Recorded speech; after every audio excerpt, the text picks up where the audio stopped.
Hey, ICHE family. One of the advantages of living in the country is it keeps us connected to the laws of nature. We understand that if we don't sow in the spring, we will not reap in the fall with the harvest. There are no shortcuts.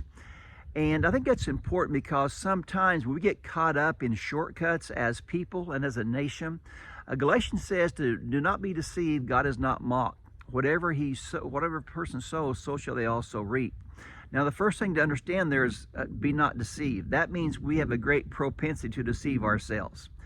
God's word will always stand the test of time, regardless of what man's philosophy says. But it goes on to say, God will not be mocked. Whatever we sow, we shall also reap. Now, that's usually preached as, whatever you sow, you shall reap.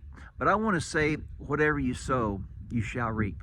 Because a lot of homeschooling parents are trying to do it right.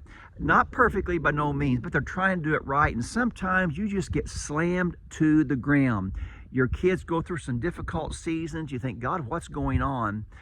In my private devotions lately, as I've been reading, God has impressed upon me that in the end, down the road, ultimately, sometimes we have difficult seasons in the short term. I can't say why, because I sometimes wonder myself. But folks, God is not mocked.